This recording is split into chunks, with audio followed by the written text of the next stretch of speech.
నేను లైన్లో లేను. నాకు కేంద్ర హోంమంత్రి శాఖ ఇచ్చింది నాకు. కాబట్టి ఏ కార్యకర్తని కూడా కమిట్మెంట్తో పార్టీ కోసం సిద్ధాంతం కోసం పనిచేసే కార్యకర్త పార్టీ నిబంధనలకు అనుగుణంగా పనిచేయాలి. నాకు రాష్ట్ర అధ్యక్షుడు వస్తుందని చెప్పి సోషల్ మీడియాలో ప్రచారం చేసుకోను. నేను ఇప్పుడు వస్తుంది అప్పుడు వస్తుంది ఇప్పుడు చెప్పుకోను. నేను రావాలని కూడా కోరుకుంటాను. నేను ఎందుకంటే కేంద్ర మంత్రిగా హోంశాఖ సహాయ మంత్రిగా అమిత్ షా గారి నేతృత్వంలో సేవ చేసే అవకాశం నాకు వచ్చింది. గతంలో రాష్ట్ర అధ్యక్షుడిగా పనిచేసి ఇక్కడ కార్యకర్తల సత్తా ఏందో మేము నిరూపించినాం. మొన్న ఎమ్మెల్సీ ఎన్నికలు కూడా కార్యకర్తల సత్తా ఏందో నిరూపించినాం. 8 ఎమ్మెల్సీలు 8 ఎంపీలు గెలిచాం, 8 ఎమ్మెల్యేలు గెలిచాం. భారతీయ జనతా పార్టీ కార్యకర్తల సత్తా ఏందో నిరూపించినాం. కాబట్టి నేను అధ్యక్షుడిగానే ఏందో నిరూపించుకున్నా.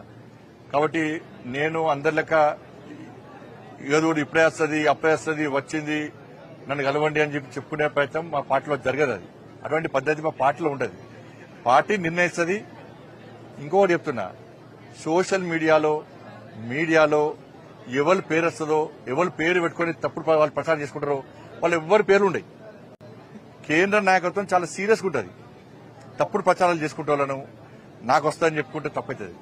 పార్టీ ఒక క్రమశిక్షణ పార్టీ, సిద్ధాంతం కోసం పనిచేసే పార్టీ. ఈ పార్టీని పదవిలకు అనుకో ఒక బాధ్యత అనుకుంటాం. జాతీయ నాయకత్వం ఏ నిర్ణయం తీసుకున్నా దానికి కట్టుబడి ఉండాల్సిన బాధ్యత, కమిట్మెంట్ తో పనిచేసేటువంటి జాతీయ భావాజాలం గల సిద్ధాంతం కోసం పనిచేసే కమిట్మెంట్ కార్యకర్తకు ఉంటుంది. ఇది గుర్తుంచుకోవాలి. అందరం కూడా కార్యకర్తలను కన్ఫ్యూజ్ చేయొద్దు, ప్రజలను కన్ఫ్యూజ్ చేయొద్దు. తప్పవుతుంది. ధన్యవాదాలు.